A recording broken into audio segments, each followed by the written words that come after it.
Howdy and welcome back to Celebrating Vintage Model Kits. Today we're going to be looking at a Monogram Classic, which I think probably quite a number of viewers have built throughout the years. It's a kit that's been reissued a lot and is quite popular. So this kit was submitted by one of our viewers, Tom Anderson again. He requested that we do a video on it, so this is his kit that we're going to be taking a look at, and it's still in pretty decent shape. Box is a little rough, but the kit itself is still pretty good. So he's got his own channel, which I'll put a link in the description for if you'd like to see some of the stuff that he produces. So this is a 1969 issue of the Monogram kit of the P-39 Airacobra. It's in 148 scale, kit number PA227-150. So this was a $1.50 kit at the time that it was produced in 1969. It's got box art by Dick Loker.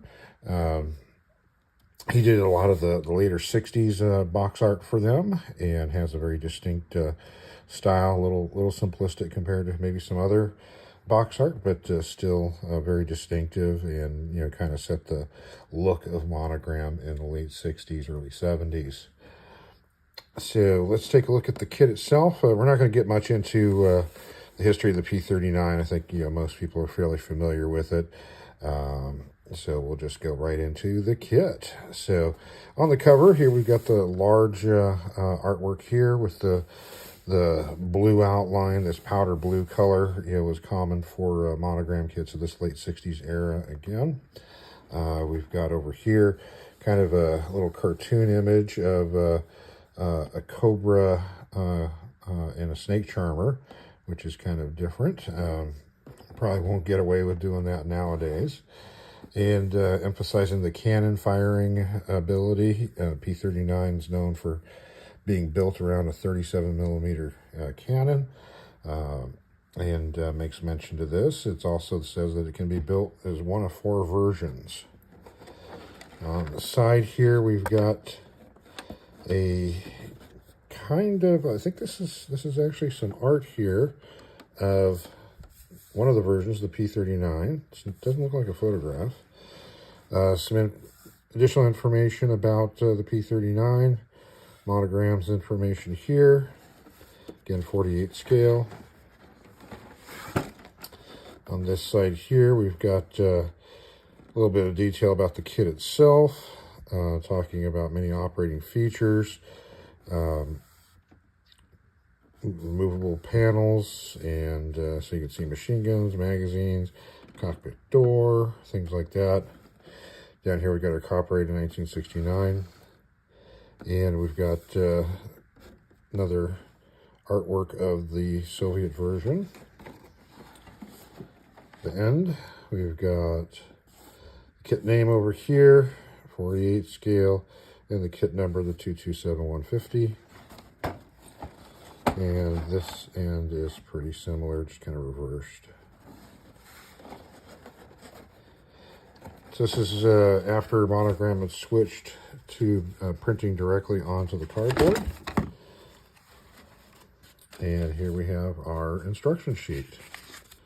Monogram was usually pretty good for making some pretty nice instruction sheets, and they continue with this one as well. So we've got a little bit more of an extensive history on the P-39. The photographs of completed models and all 4 of the decal options.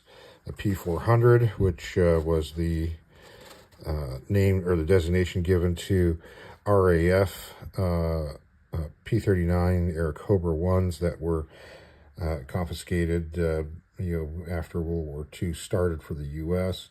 They were going to be shipped to the RAF, but the RAF really didn't want them. They weren't very good at high altitude, so the Army got a hold of them and dubbed them P-400 for some reason.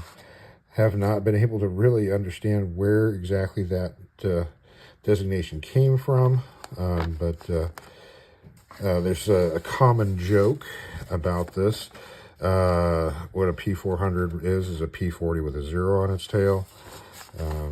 Sure some of you probably heard that one before. Then you could also make a P-39 D1, a D2, And then finally the Soviet version, the L1. And as far as instructions go, we've got tips across the top here and cockpit assembly. This was kind of a new generation of monogram kits. The 48 scale kits prior to this were a lot of the ones that had movable parts and action features and stuff. The detail wasn't the greatest. It was more fun to build. And this was part of their shift towards making very, very realistic models. And this one has a complete interior to it and gun bay. Good painting instructions here as well. Even showing you how to do the instrument panel. So really nice. And here we go to the fuselage assembly. As you can see, there's interior sidewall stuff that they're showing you how to paint those.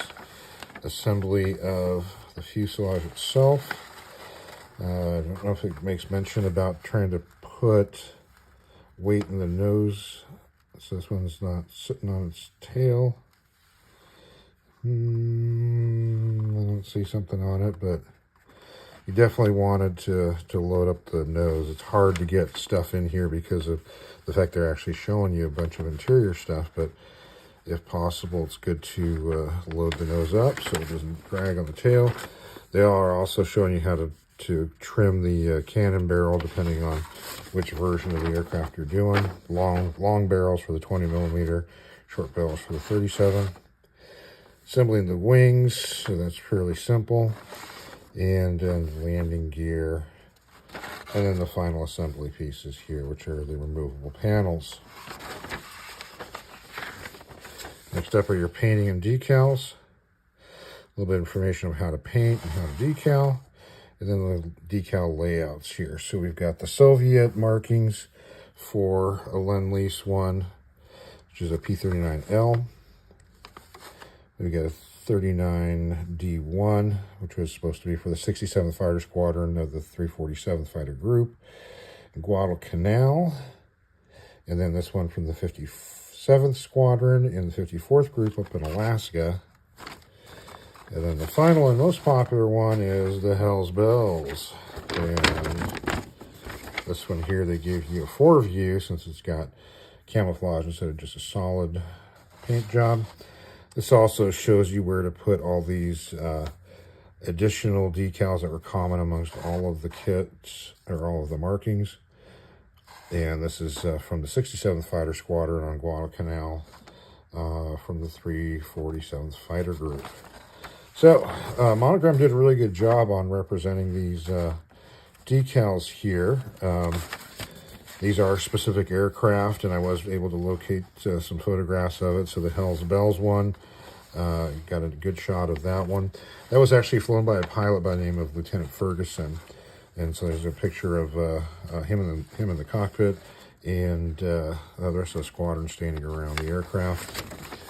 And then these two, the other one from Guadalcanal, there's a flying shot of that, and this one from Alaska, there's a flying shot.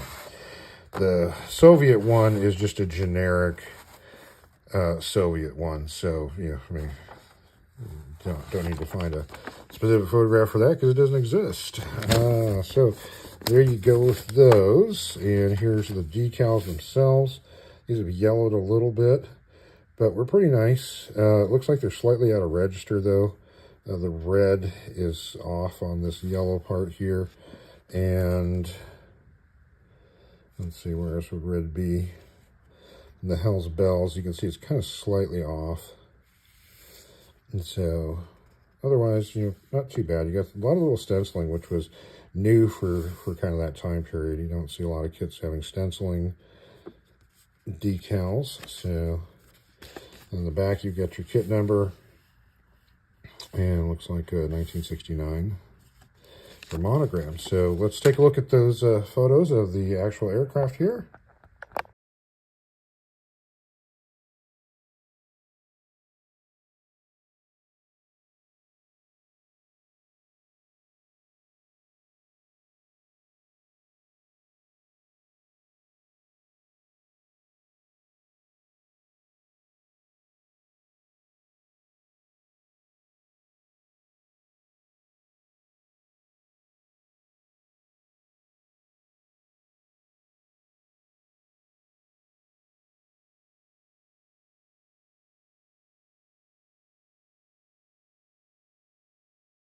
Okay, let's look at the plastic. So our first tree, everything's on trees. And we've got our fuselage here. Real fine raised panel lining, real fine rivet detail. Got some fabric surfaces represented here. Not too bad, but definitely a big step forward from what Monogram was doing in the earlier 60s. This half here, you've got the open panel showing the Allison engine. And here's our cannon barrel sticking out. As far as interior goes, here you can see where the interior detail on the sidewalls is there. It's kind of a first for these guys again. So some nice additional representation. And then we've got a Monogram pilot here. It's pretty good looking. Monogram was usually pretty good about making good looking crew figures. We've got some panels in here that have got ribbing on the inside. Here's where the cannon and the cockpit and the cannon are supposed to go. Here's your landing gear. That's yeah, pretty nice. Additional pieces on here. I think these are the feed chutes for the nose guns. Here's our nose wheel part. Some additional pieces there. And this one has the top of the wings.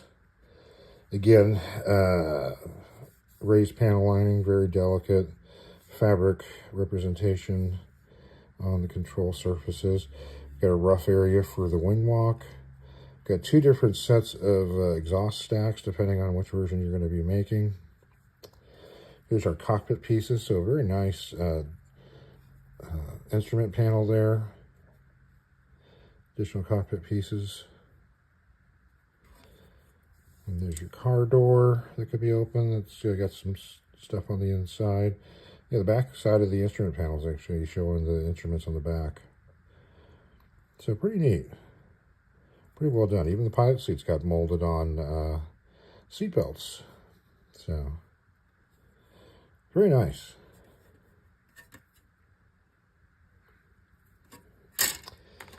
And then for our bottom part, we've got the guns here. Nose wheel, drop tank, 500-pound bomb, propeller, there's your cannon. Not quite sure how they only give you one cannon, but you've got a 37mm or 20mm on there. Seems like they should have given you two different cannons to put inside there. Then here's the underside of the wing. Again, nice finely raised detail. You do get some representation of something inside the wheel wells, not just an open hole. The openings down here are closed off. Fixed bomb rack. So pretty nice. Looks like only one part's come loose in here, which is the propeller hub. And finally, we've got our clear pieces. These are pretty nicely molded. They're a little scuffed up from kicking around inside this box. They've got raised framing. Here's your side doors. And I think that's your armor glass. And then they give you this little clear part as a stand in case you don't load up the nose. So that way it won't sit on its tail. And one of the things that I read online is that even though there's been some newer kits produced on this, this is the only one that the actual car door could be closed without any problems on it. For the longest time, this was the only 48 scale P-38. But now, of course, there's some new stuff out there. But this one still holds up pretty well, I think. So, a little bit of additional issue history on it. So, original issue 69 with Monogram. 69 also had a Monogram New Zealand issue. So, the guys down south were able to get a hold of this when it first came out. 1970, there's a change in the boxing to reflect the Mattel logo on there when Mattel owned Monogram for a little while. 73, there was a Monogram photo box with background as opposed to the photo boxes with the white background. So that one had a an actual kind of scene background on it. 76 Monogram did a Builders Club version in a cardboard box with a slick stuck on the front of that. Also in 76, there was a joint issue with Bandai for the Asian market. 79 Monogram did a white background photo box as a different photo from a different angle. I think it also looks like it's got different markings as well. 83 Monogram went back to having artwork. That's during the 80s when Don Greer was doing a lot of their box art. There was another 83 Builders Club version. 89, there was a photo box version of the Soviet markings. And there was also a version of that one with the Confederate Air Force's Ghost Squadron labeling on it as well. But it's the same Soviet photo box. Sometime in the 80s, there was a Hasegawa issue, which had its own separate artwork. Really, really good looking artwork on that one. Hasegawa did another issue in 94 with different artwork again and different decals. Hasegawa is kind of known for reissuing the same kit, dozens of times with changes in decals and markings and stuff. And their partnership with Monogram was no different. Monogram did a Pro Modeler version of this in 1995, which included some photo etch parts, some additional parts to be able to build the P-39Q, and some additional ground support crew and a few other things. So that was if you're looking to do a build, that's probably the one to get. And then 95, Hasegawa did another version of it with RAF markings, or European RAF markings. And finally, Revell in 2011 reissued this kit again, new art, new decals. And that appears to be the most recent issue. So you might see some of these still kind of kicking around in the hobby shops with that Revell issue. But this has been around for quite a while, 50 some odd years, and still a good kit. And so, as I mentioned at the beginning, I think quite a lot of you have built this before, so tell us about your experience with it. And if you got one sitting on your shelf, take a picture of it, send it in. Thanks for watching, and thanks for Tom for letting me use his kit for this review. And have yourself a great rest of your day.